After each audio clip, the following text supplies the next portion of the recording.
Well, hello everyone. Thank you so much for joining us for our virtual reunion weekend, or reunion event, rather, webinar. We're so glad that all of you could join us today. My name is Chris Sparks. For those that I haven't met before, I'm the Assistant Head of School for Institutional Advancement, and I've been waiting for this moment for over a year, just to have the opportunity for you all to connect with us and to hear from Tao. And we're just so thankful that we can connect with you now and you get a chance to hear from Tao and ask questions. Before we get going, I just wanted to go over just some logistics of a webinar for those that haven't participated in one through Gould. The way this is going to work is if you have any questions at all, please just feel free to put them in the chat. Once Tao and the video is done, we're going to take some time to answer some questions. And then also, you'll notice that you can't interact with one another, but I would definitely encourage you after this, if you have more questions and we don't get to them within the hour, we definitely will follow up. Again, this is just a way for us to connect with all of you, for you to hear us, and obviously to get a chance, most importantly, to meet Tao. With us today as panelists, we have Kathleen Willis, who is new to the team. She started, well, it doesn't seem like it, Kathleen. It seems like you've been here for longer than 5 or 6 months, but Kathleen is one of our engagement officers. She also oversees the Gould Fund, our annual fund. She's done a terrific job, and she's a new parent as well. Her daughter Carter is going to be starting here in the fall, so they're moving here from Vermont. So we're so excited to have her. Also, as a panelist, we have Sam Adams, class of '77. He not only is a panelist and an alum, but he's also an alumni parent as well. His son Nick was here and graduated in 2018. And Sam also is the advancement committee chair, and it was one of our trustees. And thank you, Sam, for joining us. Happy to be here. Thank you. Yes. So without further ado, it's so much to celebrate, talk about. I want to introduce Tao Smith, our new head of school. And I know he has so much to share, so I'm going to hand off the mic to you, Tao, and take it away. Well, thank you, Chris, and welcome to everyone. It's really nice that I can be referred to as a new head of school still after the year that we just experienced together. The past, I guess I've been on campus now for 11 months, but I've been formally working with Gould. I came in the end of last April to head the COVID return to campus task force. So about almost 14 months, it feels like it's been about 14 years based on the year that we just had. And I'm sure many of you have had similar experiences wherever you are. Let me just first start off by saying it is really an honor and a privilege to be here today, to be speaking with all of you.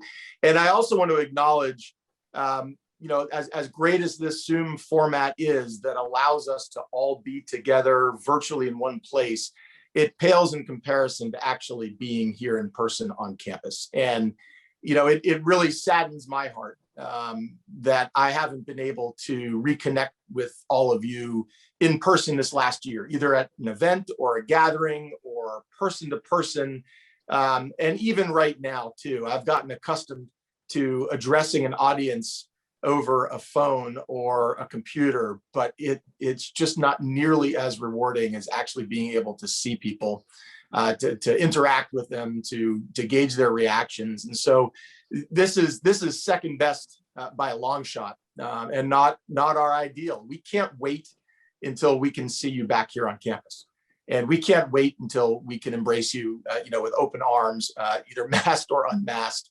And have an opportunity just to break bread and share stories and laugh and reminisce and look forward to the future. So that's what we're working towards. That's our ideal.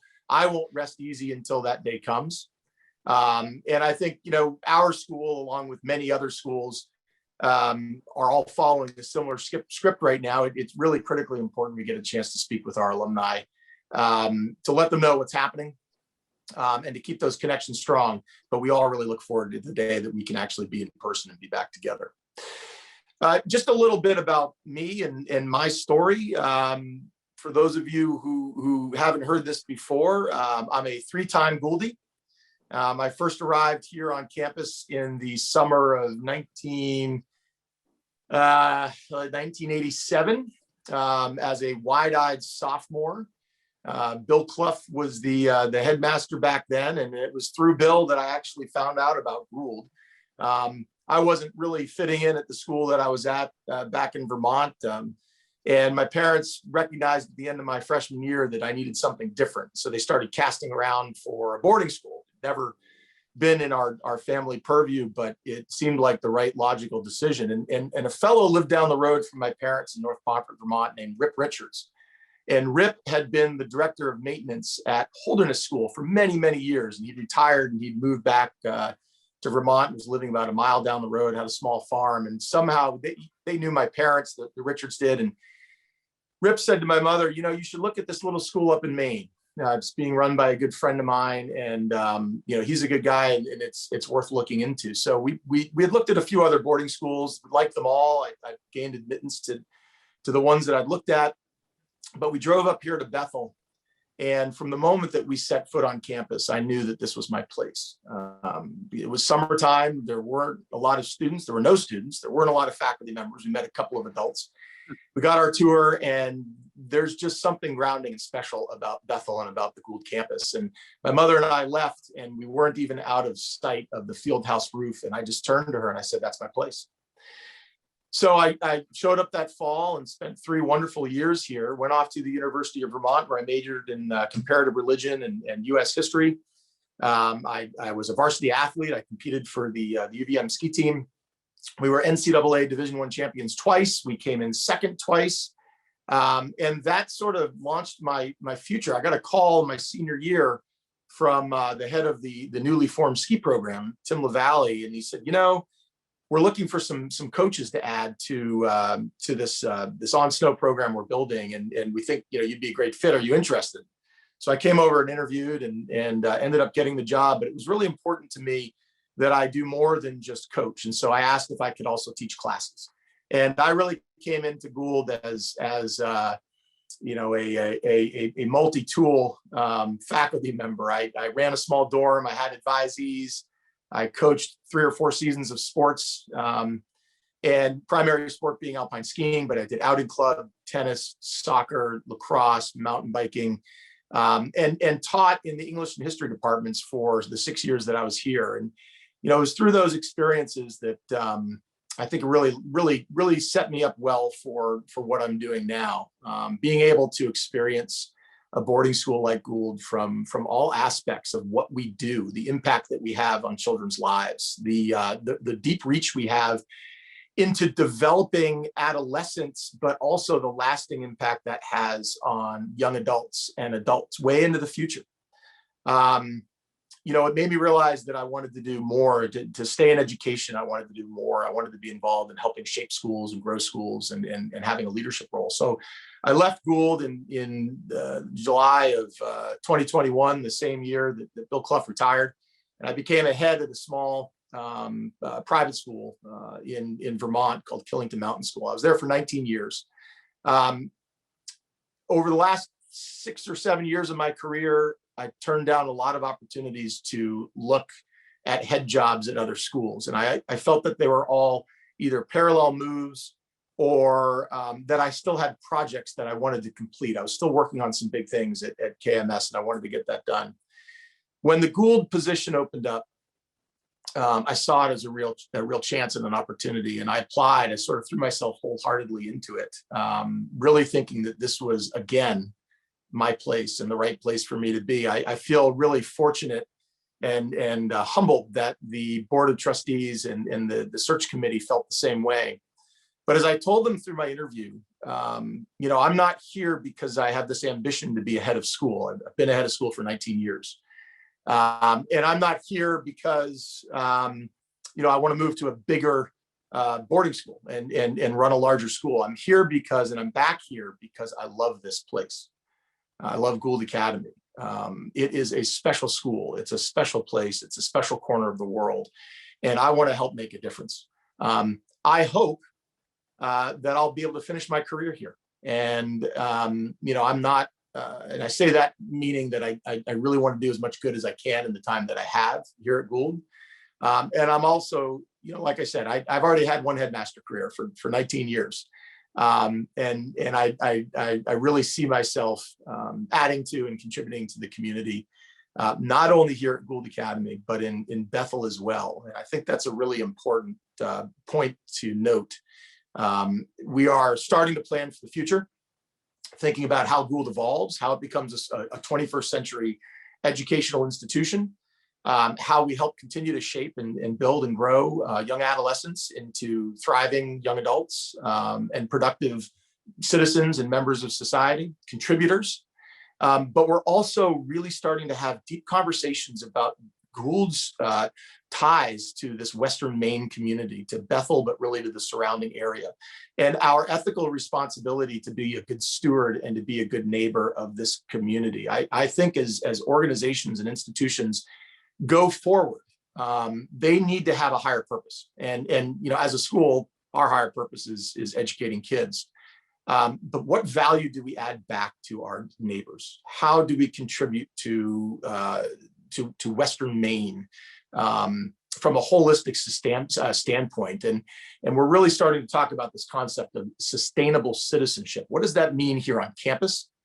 How are we teaching and leading kids to embrace sustainability, but also citizenship?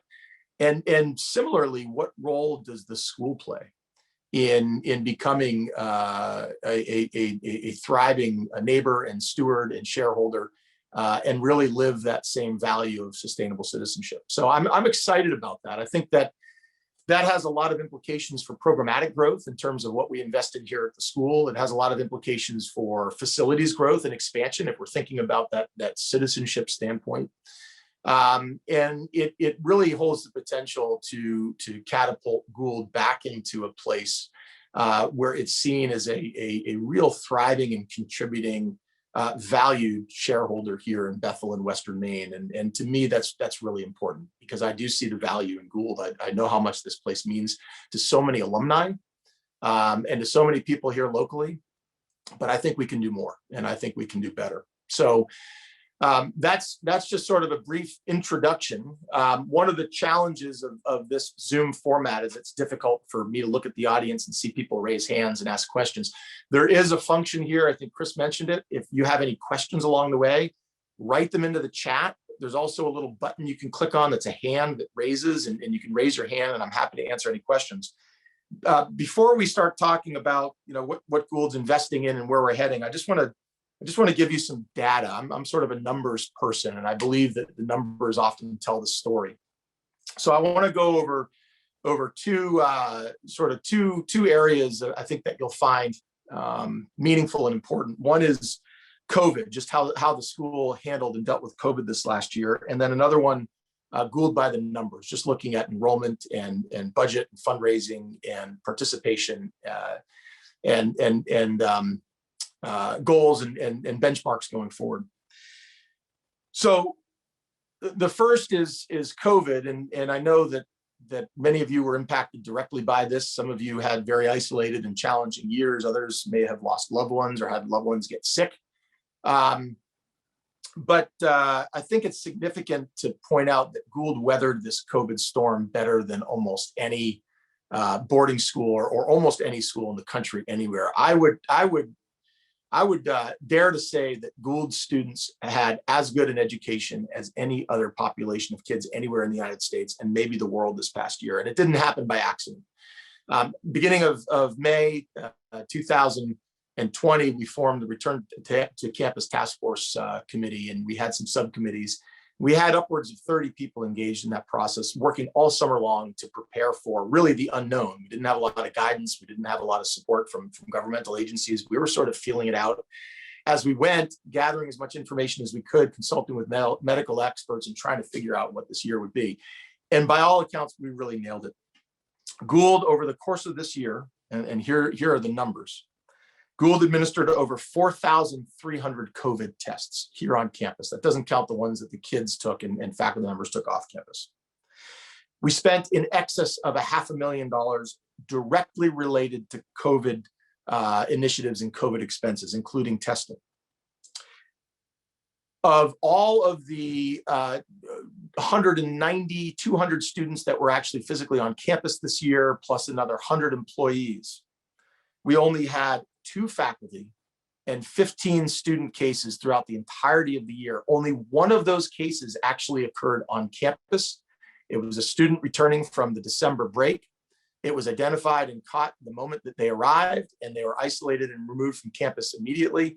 We had 0 cases of community transmission here at Gould Academy on campus this year. And that is really remarkable, something to celebrate. We were able to run, because of that, we were able to run and complete all of our scheduled class days. There were a couple of days we went remote as we were intaking students, but those were planned remote days.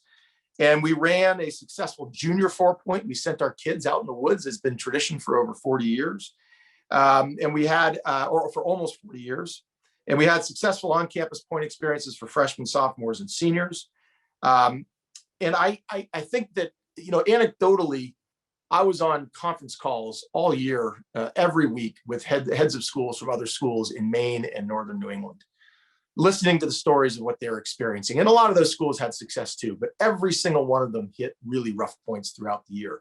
And we didn't. And I kept waiting for it to happen. I kept waiting for that massive outbreak and having to send hundreds of kids into quarantine, dozens and hundreds of kids, as many of our sister and brother schools had to do. And it never happened. And we just kept waiting. We kept waiting. And at the beginning of the year, we would say to ourselves, if we can just make it to Thanksgiving, this year will be a success.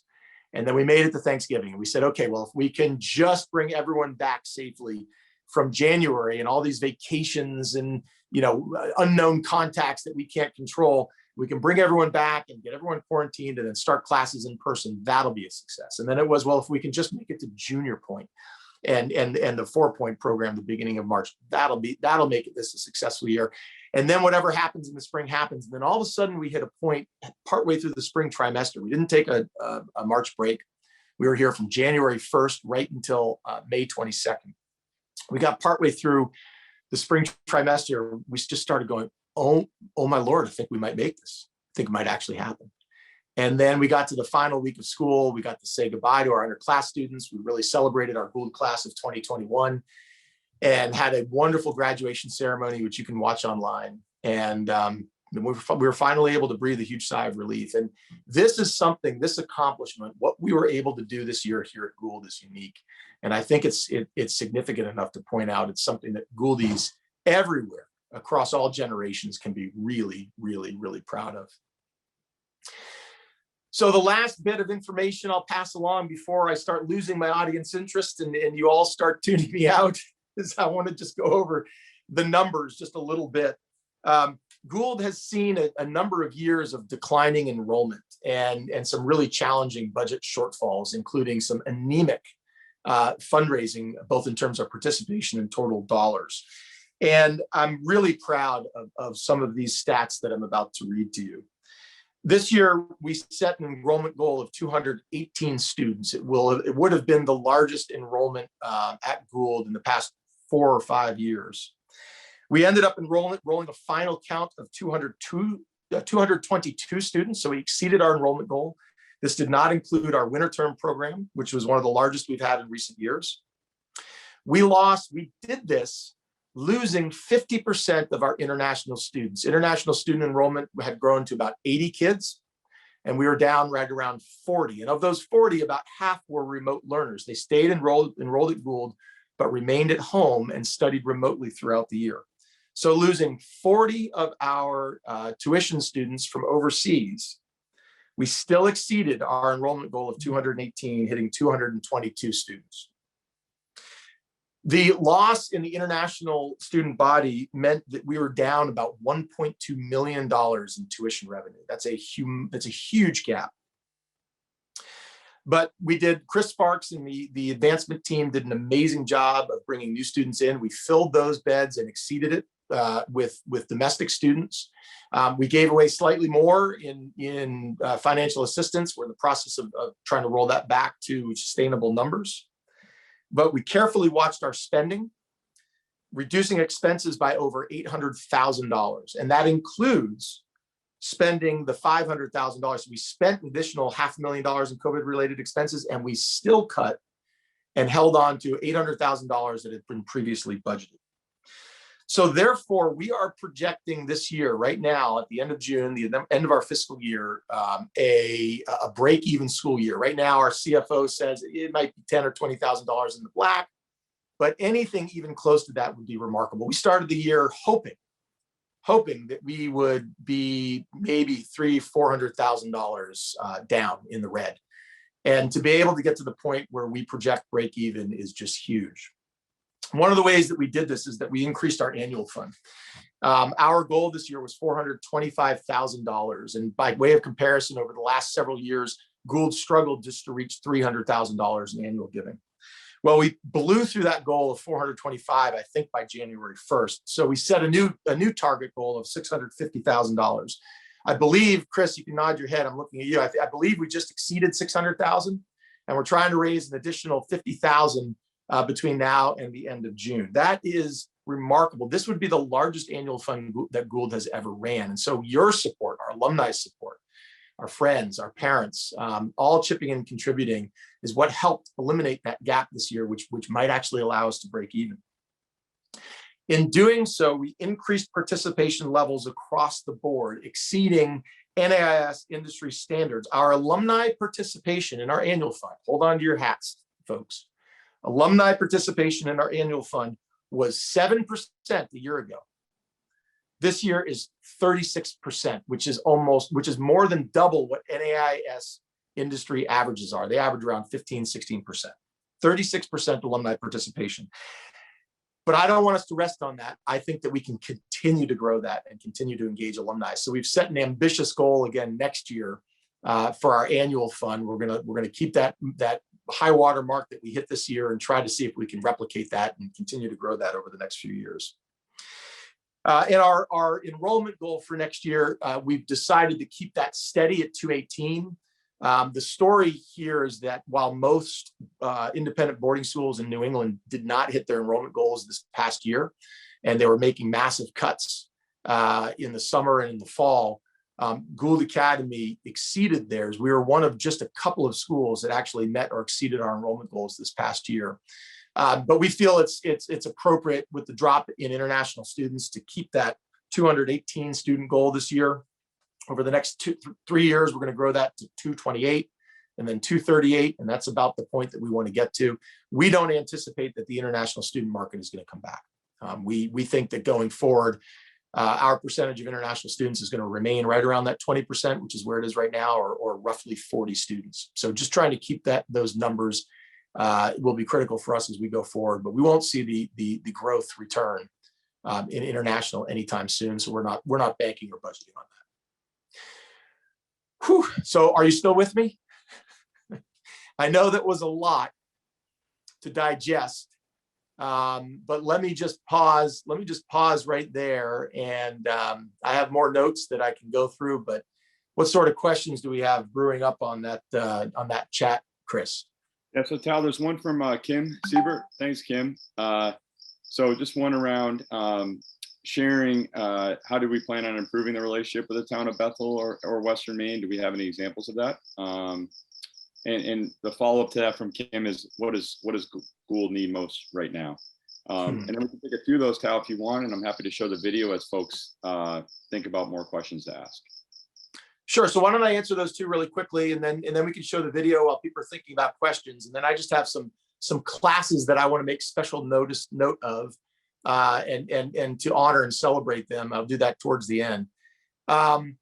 With the town of Bethel, what we're looking at is how do we re-engage productively and proactively with the town. I will say that I've been disappointed as I've met with some folks locally, as I've heard stories about the level of engagement we have right now, and what the perception is from the town of Gould. I think a bubble or a moat has been built around this place in recent years, and the town folks and local organizations just don't find us accessible.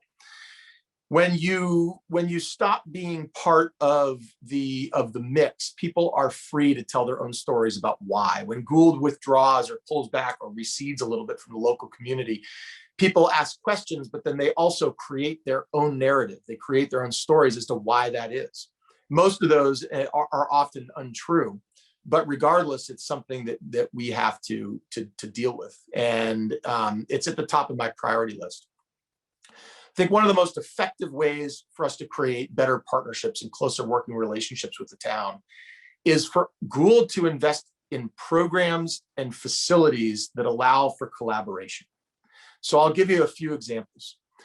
We have a program at Gould called the REMIS Submersible Program. We do this in partnership with Woods Hole and the US Navy. We are the only high school that I'm aware of that has this technology and has this partnership with Woods Hole and with the US Navy. We run this now as part of a class and also an afternoon activity, but there's really only a small handful of Gould students that have this level of technical expertise and interest in the REMIS sub program. It's something we want to expand. We want to try to give more students here an opportunity to experience this, even if they don't dive deep with it, literally. But one of the things that we can do, because we've made this investment, is reach out to our local partners like Crescent Park School or Telstar. There's got to be some kids at those schools, especially the Telstar High School, who have an interest in this and would love to be part of this program too. Why can't we create a collaborative effort and a collaborative approach with Telstar that combines Gould students and Telstar students working on something that is really unique and really groundbreaking? So those, reaching out and investing in programs here that can benefit students in the local area is one way to start making inroads, and we're going to do that. By doing this and just going on the REMIS sub, for example, now that we've established this program, there's a lot of folks in the local community that know that we have this expertise. We're getting calls from water districts around the state of Maine saying, can your students bring this down to our lake, our pond, our reservoir? We think there's a block at our inlet, and can your students run this so we can take images and see what it looks like? And we're actually being known for and getting calls to do this. So there's another way we're investing in the community. This winter, Sunday River called us right in the middle of winter, in the busiest part of snowmaking season. They're like, we've got a blockage in one of our pipes and it's 10 degrees out. We could hire divers to go through this 48-inch pipe in the freezing cold to investigate the blockage, but someone said you've got this submersible there. This ended up being a front page Bethel Citizen story, but can you come up and look at it for us? So we sent our team up and we ran the robotic subs through this pipe, and sure enough, we found sections of this 48-inch pipe that the lining had deteriorated, gravel was falling in. It was 70% blocked. I actually met with the general manager of Sunday River last night. He brought that up again. He goes, that's one of our major projects this summer, is to replace that pipe. You have no idea how beneficial that was for Sunday River to be able to call you. It was so easy. It saved us a ton of money. We didn't charge them anything for it. It's just part of the partnerships that we're developing. So, investing in a program like REMIS gives us opportunities to work collaboratively with other entities, with individuals, and with other nonprofits in town. Right now, there's an initiative that's been spearheaded by one of our trustees, Greg Young. It's a collaboration between Maine Gem and Mineral Museum and Sunday River and Gould Academy.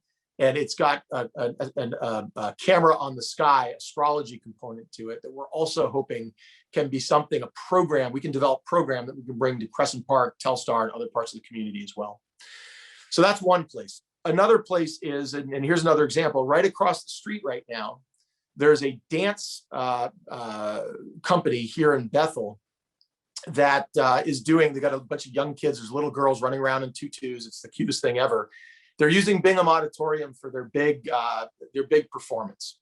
And they contacted us late winter and said, can we see, do you have anything that we can use? We can't use the gym at Telstar because they're still in session. Does Gould have a facility we can use? And apparently they used to use this in the past, but they were charged thousands of dollars to come and use this space. So we talked to them about it and we said, yeah, why don't you come and use it? And they said, well, what's the charge? We said, if you can pay for the cleaning fee and if there's any damage that happens while you're in there, pay for that, just use it. We'd love to have you here. And so we've got this troop in town that's using our facility, and we're breaking down more walls and breaking down more barriers for that type of engagement. I'll give you one last example, and I think it's a significant one. One of the greatest assets here at Gould Academy is Pine Hill. It's where we have our Nordic trails, our cross-country running trails, and our mountain biking trails. Right now, it's open to the public, but there's not a huge embrace of bringing folks in. We're talking with the Bethel Outing Club, and we hired a cycling director. We created a new position for a mountain bike cycling director. to come and run programming that drives enrollment at Gould, that supports enrolled students. Mountain biking is one of our largest programs from a participation rate, but also creates partnerships with the local community. So with the Bethel Outing Club, they're going to be using Pine Hill this summer. I met with the director about a month ago. They're going to be using Pine Hill this summer to run a community summer race night where you just come, you sign up, you get timed, kids, adults, everyone, they come out and they use Pine Hill. And that's a great resource and asset for them. We also just met with someone from the Bethel Outing Club that's looking to hire a full-time Nordic position for the Bethel Outing Club. And we're going to collaborate with them on creating summer programming, having our students work with young kids, local kids in the future to help coach and help train and contribute to give back to the community through that program. So there's I've given you examples of a project like Remus, where we can have better interaction with the community.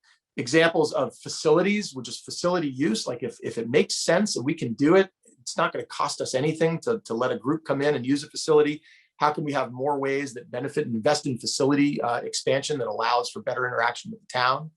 And then there's a campus component, like Pine Hill is a perfect example of ways that we can drive programming that increases enrollment at Gould, benefits Gould students, and also gives us opportunity to interact in a more proactive and productive way with the local community. So those are just 3 examples of many, but they're 3 of the more important, I think, prominent ones. Thanks, Tao. The question, what do we need? Go ahead. It's a dream. It's our dream, right? What do we need? Yeah, what do we need? Everything? I mean, I think for our alumni, just being here right now is critically important. We've lost a lot of momentum with our alumni over the previous number of years, and I want to build that back. We want you back here. We want you engaged. We want you asking questions. We want you promoting and spreading the good word about what Gould is doing up here. We are a hidden gem, but we shouldn't be. This school is amazing. This town is amazing. This region is amazing, and I think we do things more innovatively and better than a lot of other boarding schools out there. So we need you to help promote us, help find students for us. We're going to continue to try to grow enrollment over the next 3 years by 20. And we need your financial support too. I mean, there's always that. We've got some ambitious goals here. Ambitious goals to renovate. A lot of our buildings were designed in the 20th century, in the early part of the 20th century, and they don't always necessarily fit 21st century educational practices. Rather than building new buildings or building new structures, we want to grow sustainably and repurpose and redesign a lot of the existing buildings that we have right now. So, we're going to have some ambitious fundraising goals coming up too. And I hope Gould's community can rise to the challenge and match our desire to see this place grow and evolve. And that's going to take a lot of heavy lifting. So, there's always that piece as well. Thank you, Tao. So we're going to give folks probably about 3 minutes here, because that's how long the video is, to think about some questions. And I'm just going to introduce this video. So Greg Gilman in our marketing communications office he does a terrific job of capturing just the photos and the events on campus. And we are just so grateful for him and his work. So at the senior gala, and really it's no longer a gala, it's really kind of a senior day where there was food trucks and different inflatables and things there was a photo booth for the students just to connect with our alumni, the faculty that are here, and then also just to have fun. And during that time, Greg Gilman took that opportunity to just capture some of our seniors. So I'm gonna key that up for us and enjoy. Gould overall, it gave me a lot of unique experiences that I really appreciate. It's going fly fishing and catching a fish. It's going skiing down White Heat with Brucey, which was so much fun. Getting to know interesting people that come from different backgrounds and getting to hear their stories too. And I'm so thankful for all these different opportunities. I think what has stood out for me with my time at Gould has been the people that Gould attracts and the friends I've made. It's like going skiing on weekend trips and just being able to ask a teacher, hey, would it be cool if we went cliff jumping, or if we did a cool hike? And everyone's always welcoming, accepting to those ideas and people are always eager to jump on those kind of trips. The most memorable thing about being at Gould for me is how much the faculty care and how much they want to help the students and genuinely want to spend time with us and make sure we learn a lot from them. And that's really resonated with me throughout the time that I've been here. We have so much here in Bethel that we have access to, and just being able to be part of that and part of the greater Bethel community is pretty amazing. Gould offers endless opportunities, whether it be on weekends or during the week. Gould has definitely taught me to embrace what's in front of us for sure. I don't think that there's many places that I could have gone to that I would have had all the opportunities that I did have. I'd have to say probably my most memorable experience at Gould is being a part of the baseball team. I've got more friends on that team, and I mean, Mr. Newell is a coach. He's going to be someone I'm going to turn to a whole lot in the future. Great advisor, great coach, great teacher, all around fantastic experience. It's a small school, but it feels big, but the relationships that you make feel very personal. It's special. It's something that you wouldn't have at a regular place. I say this in the best way that I can, but it's kind of like a summer camp where you come back every year and you know everyone and you know what it's going to be like and you have fun. And yeah, there's some times where it's school, it's not going to be just fun and games, you're going to have to work, but the people here make the work fun. And there's so many things about this place that I look back and I'm like, oh my gosh, I want to relive that, or I'm going to miss that so much. And sitting in my room right now looking at the white walls, I want to relive so many different experiences. I think Gould is the best community that you could have. My friends are amazing. I'm definitely going to miss Gould. I had brothers go through here, and I've lived in Bethel a long time. Just getting to tell people about it, it's such a fun school with a lot of stuff to do, and you really develop your character here and just get to know such really cool people with amazing talents as well. Build connections for the rest of your life.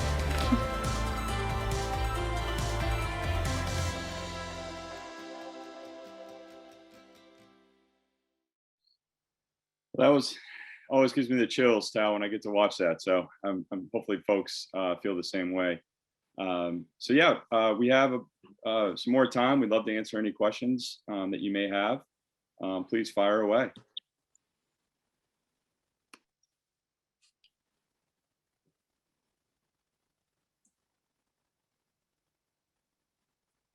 I guess I have a question, and maybe this is what some of the panelists can contribute to. You know, what Kim Siebert asked me the question, what does Gould need the most right now? I guess that I'd turn that back around and say, what do you want the most from Gould? What do you want out of your Gould connection and your Gould experience? What can we provide, continue to provide that we've been providing, or start providing that we haven't been? If anyone wants to type any answers in there, we can read them out. Or if you want to schedule time after this call and connect with anyone in the advancement office or me, you know, please do. We want to hear from you too, and we want to know what's important to you as well.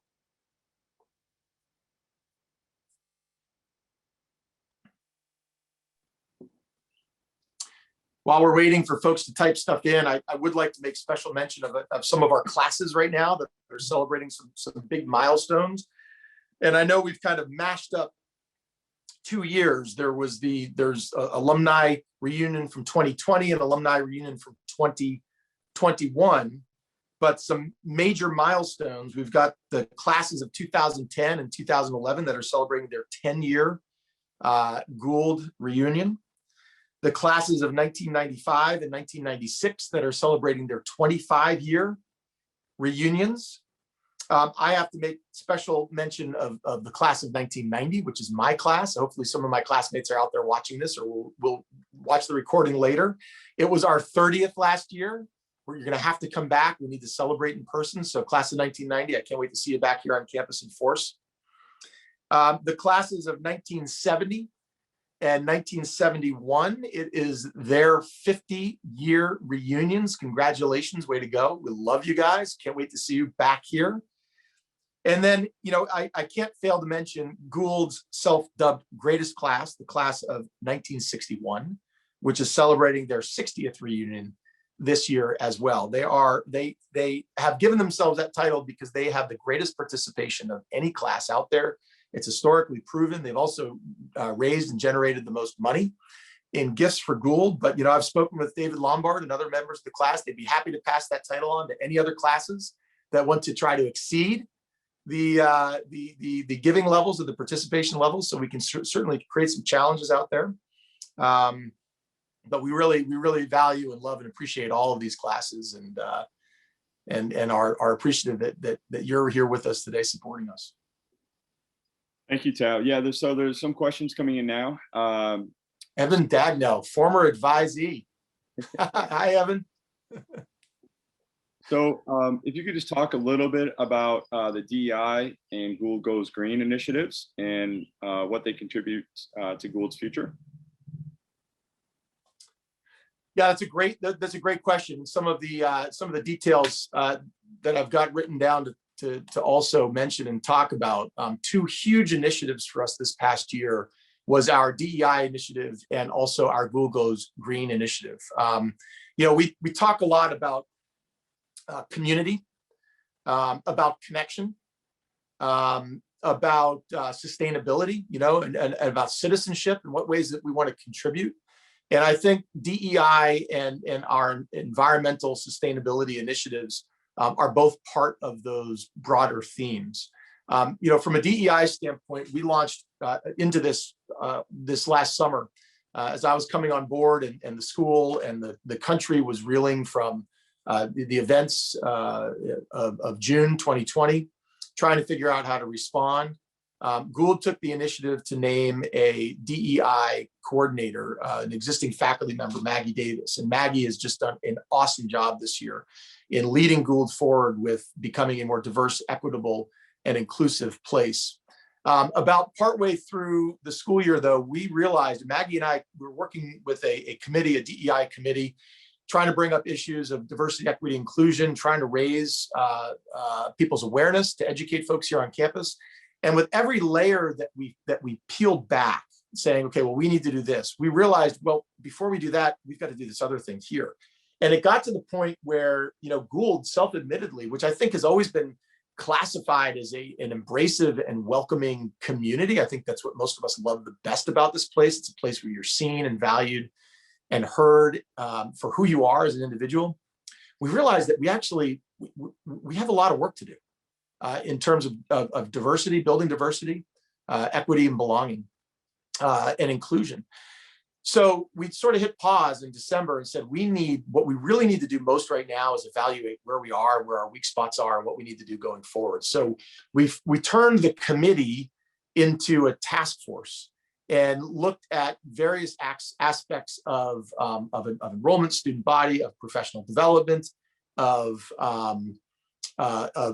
education, looked at the position of leadership at the school for diversity, and said, what do we need to do in order to take our first step? And that task force produced a report this spring that, it would cost hundreds of thousands of dollars, literally tens of thousands, if not over $100,000, to replicate the work that was put into this, all done by volunteers and faculty members, all done for free.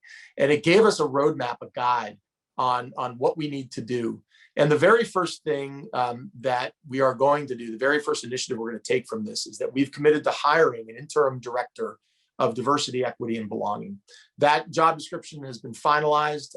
It's being posted. We're going to do a national search.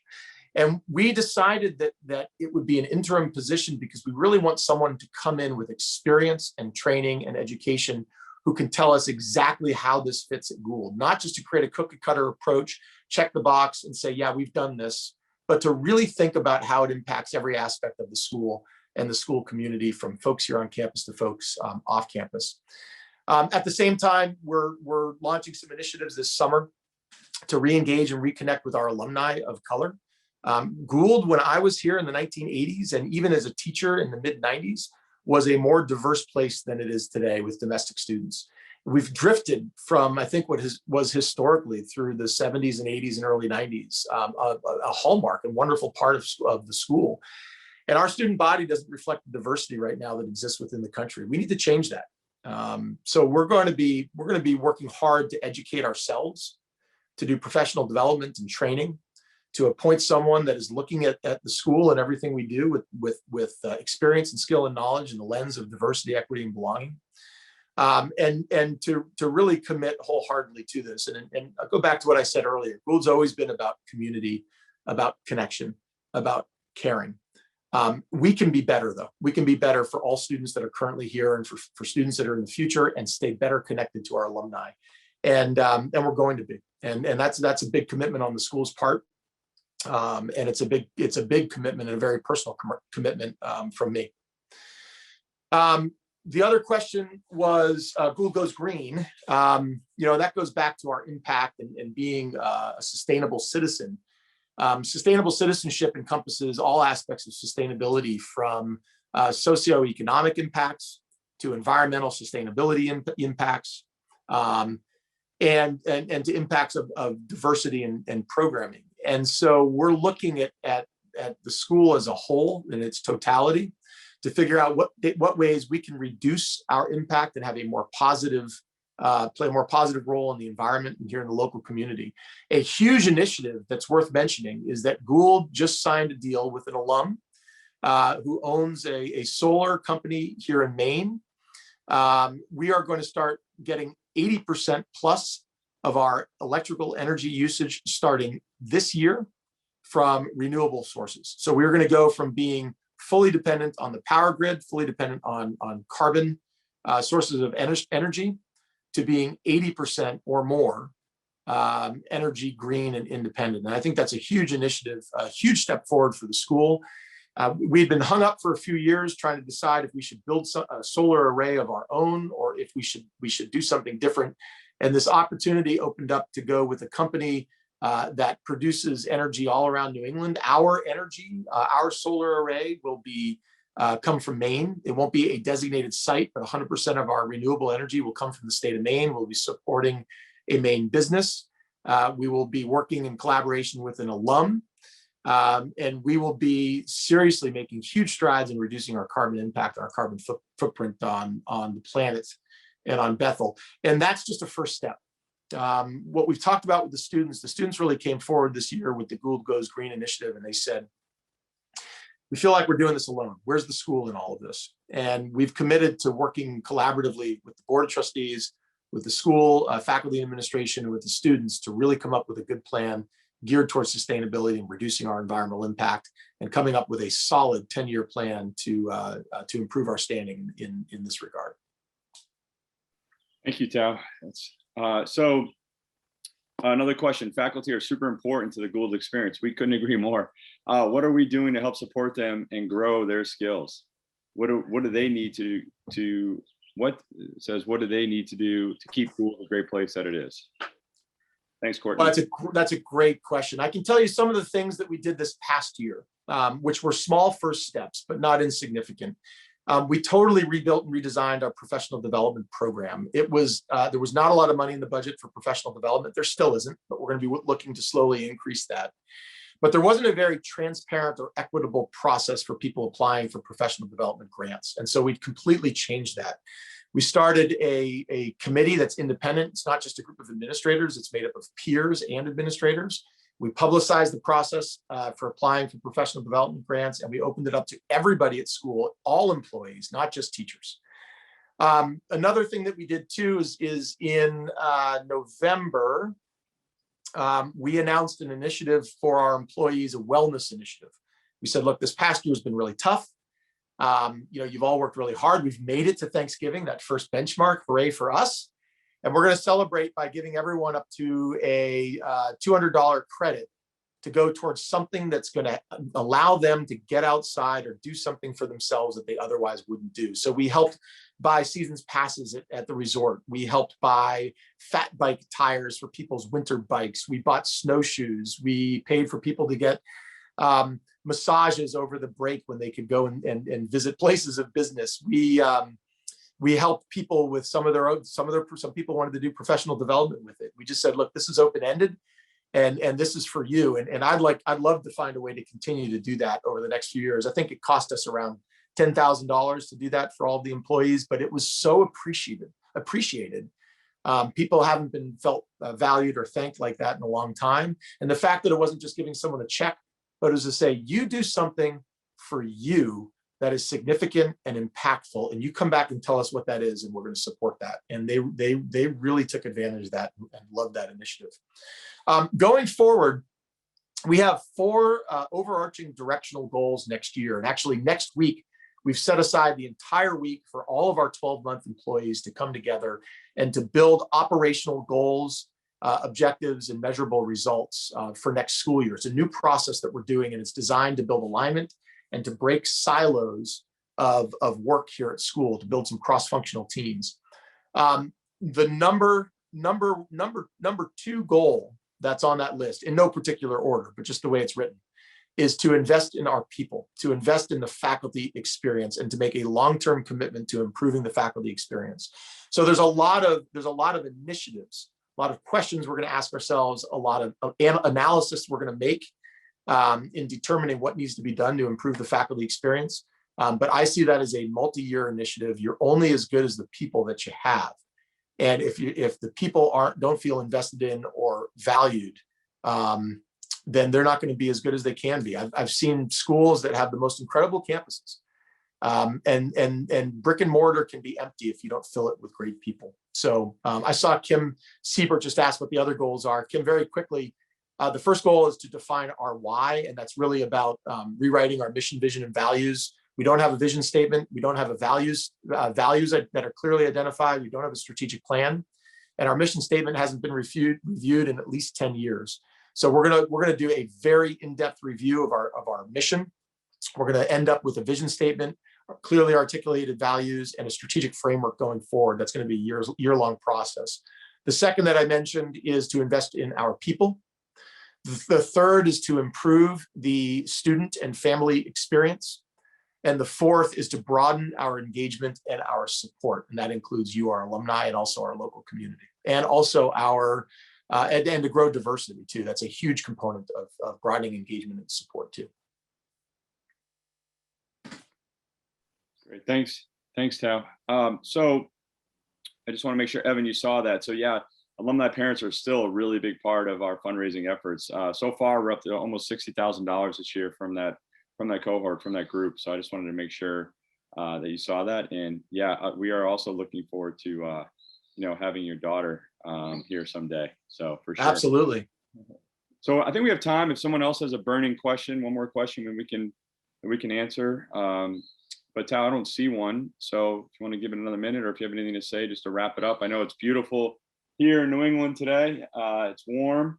We're going to get to 90 degrees. And so I know we just so appreciate folks for taking time out of this beautiful day to connect with us.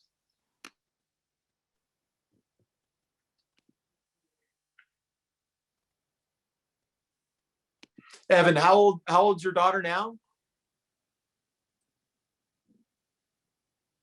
You said 15 years. You're hoping that 15 years you can send her here. So 18 months. Holy cow. Congratulations. That's awesome. Oh, I can't wait to see you again in person, Evan, and reconnect. It's been many years. Remember you well, though. We'll have to get she was in the last print version of the show. Oh, awesome. We'll have to get some onesies printed up that we can send to our young alumni that are having babies now. Gould Academy class of X. Good idea. We need to start. Yeah, Gould sent. Yeah, we need to start early. Yeah, for sure.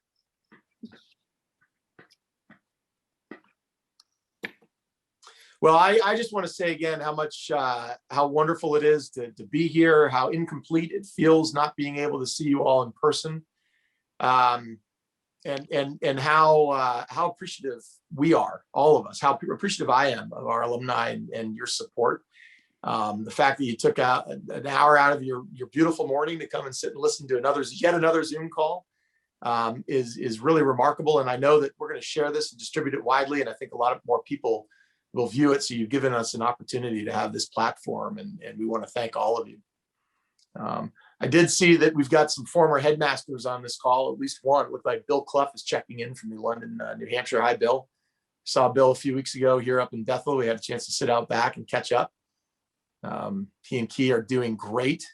As you can imagine, Key, they don't look like they've aged a day.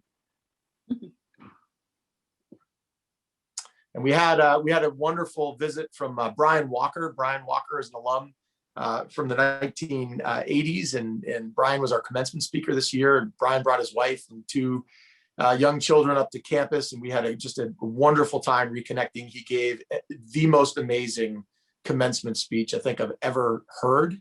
And if you haven't had a chance to watch it yet, it's on our social media channels, and on our website. There's a connection on our website, and it's just a really powerful and impassioned speech by Brian. And he's I think he feels really good about his time here, and he's told me that he wants to try to help re-engage with a lot of his classmates and students that he had when he was a teacher here. So Kim asked before, what can we do to help? That the way that Brian's helping to give back, to reconnect with people, to keep them engaged, to keep having small gatherings. As soon as we can get back out on the road, we will. And we hope to be visiting you, and that you can visit us here on campus soon too.